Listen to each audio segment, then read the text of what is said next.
नमस्कार। आज के इस 5 मिनट वीडियो में हम देखेंगे कमोडिटी मंथन। तो ये मंथली मंथन सीरीज के अंदर हम देखेंगे कि क्या-क्या ऐसे फैक्टर्स रहे हैं जिसकी वजह से कमोडिटी मार्केट में मूव किया है। तो सबसे पहले आज के इस सेशन में हम आइस कॉटन की बात करेंगे। देखिए आइस कॉटन में अप्रैल मंथ की अगर बात करें तो प्राइसेस मार्च में ही हमने जैसे कहा था कि प्राइसेस में एक बड़ा जंप आ सकता है, तो हमने लगभग 104 सेंट के करीब जाने के बाद मार्केट में एक करेक्शन लेता हुआ देखा। आप देख सकते हैं यहाँ पे चार्ट के ऊपर हमने लगभग 105 के करीब जाने की कोशिश की और वहां से मार्केट धड़ाशायी हो गया और अब हम देख रहे हैं कि प्राइसेस करीबन 82 50 83 के करीब पहुंच चुका है, जो लगभग 9.5% की गिरावट के साथ ट्रेड कर रहा है। कारण क्या?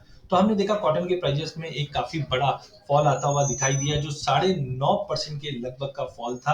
अप्रैल जैसे ही स्टार्ट हुआ तब से ही हमने गिरावट देखा, जिस ढंग से ग्लोबल मार्केट में जो डिमांड है वो अब एक तरह से रुक गई है। खास करके चाइना की अगर बात करें तो यहाँ पे हम देख रहे थे कि चाइना से डिमांड कंटिन्यू रहेगी और हमने एक अच्छा खासा जंप भी देखा।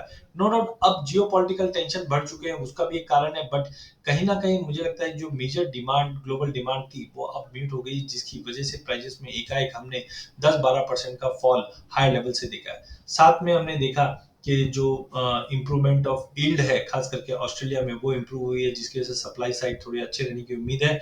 मल्टीनेशनल ट्रेडर्स अगर हम बात करें इंडिया की, तो यहाँ पे इन्होंने ऑफलोडिंग करना स्टार्ट किया है स्टॉक्स का, क्योंकि ऊंचे भाव अचानक से मिल गए इसलिए ऑफलोडिंग होना चालू हुआ था, जिसकी वजह से डाउन ट्रेंड स्टार्ट हो चुका है मार्केट में एज ऑफ नाउ। लेकिन आगे देखना पड़ेगा कि वेदर कंडीशन कैसे क्या रहते हैं। तो जो रिसेंट है उसकी वजह से बायर्स थोड़े से एक कंसर्न्स रह चुके हैं करंट लेवल पे, हमें लेना चाहिए नहीं लेना चाहिए, इसके लिए नीड बेस्ड बाइंग हो रही है, इसलिए कोई बड़ा जंप नहीं आ पा रहा है, मार्केट में गिरावट है। एडिशनली अभी एज ऑफ नाउ सीसीआई के पास भी हम देख रहे हैं कि काफी अच्छा एम्पल स्टॉक है और रिसेंटली हमने देखा जो क्रॉप का रिवीजन हुआ है इसकी वजह से भी हमने ये दबाव डोमेस्टिक मार्केट पे पड़ा, लेकिन इतना ज्यादा डोमेस्टिक मार्केट पे नहीं पड़ा जितना हमने इंटरनेशनल मार्केट पे पड़ते हुए देखा। चाहे कॉटन कैंडी की अगर बात करें तो डोमेस्टिक मार्केट पे हमने देखा है प्राइसेस 60 के करीब पहुंच चुका है, 60 के नीचे आ चुका है, जबकि आइस कॉटन पे हमने ज्यादा बड़ा दबाव बनते हुए देखा है।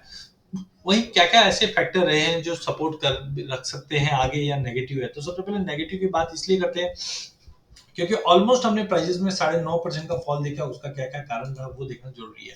तो हमने देखा ग्लोबल मार्केट में डिमांड में स्लम देखा गया है, मल्टीनेशनल कंपनीज ने अपने स्टॉक ऑफलोड किए हैं, आइस के अंदर कंटिन्यू एक प्रोलॉन्ग वीकनेस दिखाई दे रही है, वहीं स्लो मार्केट मोमेंटम इस वक्त बताया जा रहा है, लैकलस्टर डिमांड है जिसकी वजह से दबाव है। डोमेस्टिक मार्केट में भी हमने देखा है कि सेंटीमेंट इंटरनेशनल का आता हुआ दिखाई दिया है।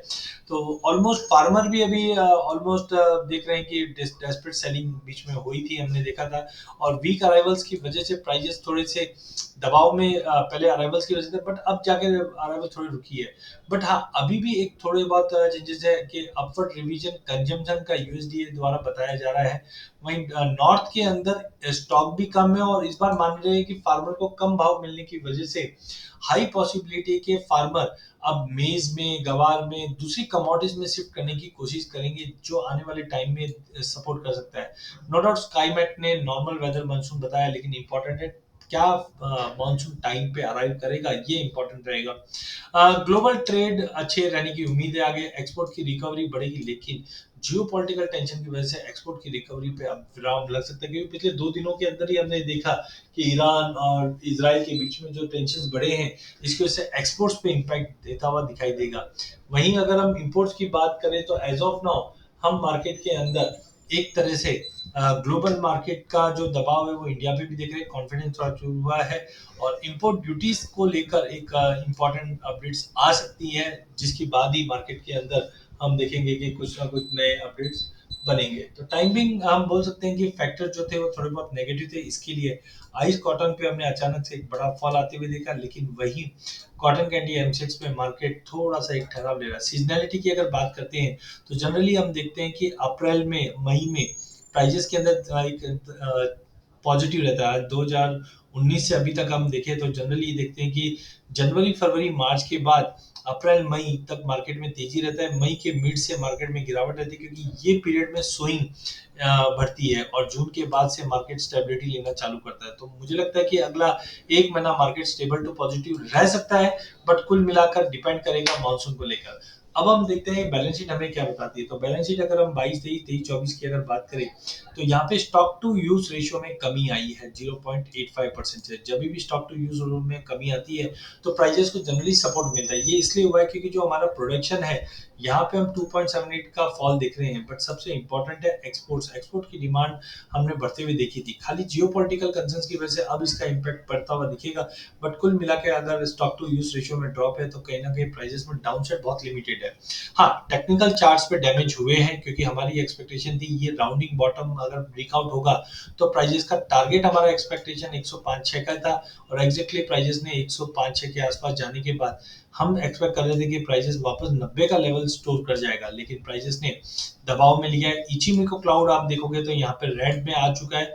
प्राइजेस ने 200 मूविंग एवरेज का लेवल तोड़ चुका है, जो दर्शाता है कि प्राइजेस अब 79-80 सेंट के करीब एक बार जा सकता है। तो थोड़ा संभलिए, अगले 2-5 दिन 10 दिन मार्केट में और प्रेशर बढ़ सकता है, क्योंकि अब जियोपॉलिटिकल कंसर्न्स भी आ चुका है। तो 80 सेंट तक का लेवल दिखाने के बाद मार्केट कुछ कंसोलिडेशन करने के बाद मे बी पॉसिबल है वापस हम 85 से लेकर 90 के बीच में जाने की कोशिश कर पाएंगे। तो रिसेंट जो ड्रॉप है वो weaker demand, export demand, sales और स्ट्रॉन्गर डॉलर को रिप्रेजेंट करती है। यूएसडी की वीकली जो एक्सपोर्ट सेल्स रिपोर्ट आई थी, वहां पे भी हमने डिक्लाइन देखा था। खास करके अगर हम देखें तो रिडक्शन इन स्टॉक्स जो बन रहे हैं धीरे धीरे, वो कहीं ना कहीं एक पॉजिटिव फैक्टर रहेगा, लेकिन हायर सप्लाई जो है चाइना की तरफ से बना हुआ है। टेक्निकल चार्ट्स की अगर बात करें तो प्राइस 200 मूविंग एवरेज के नीचे जा चुका है, जो कहीं ना कहीं हमें लगता है कि थोड़ा दबाव का सिनेरियो और बना रहा है। जब तक प्राइस 85 सेंट के नीचे बना हुआ है, तो नीचे में हम 80, 79, 80 जोन तक जा सकते हैं। लेकिन अगर प्राइसेस ने 85 के ऊपर होल्ड किया है या 88 के ऊपर गया, तो ही हम देखेंगे कि मार्केट एक रिकवरी पाथ दिखाएगा। अदरवाइज कॉटन में कहीं ना कहीं एक टेम्पररी गिरावट है, इसके ऊपर आपको नजर रखना है। अधिक जानकारी के लिए चैनल को जरूर सब्सक्राइब कीजिए। इस चैनल पे हम आप तक इक्विटी, कमोडिटी, करेंसी के अपडेट लाते रहेंगे। वीडियो पसंद आने पे इसे लाइक और शेयर जरूर कीजिए।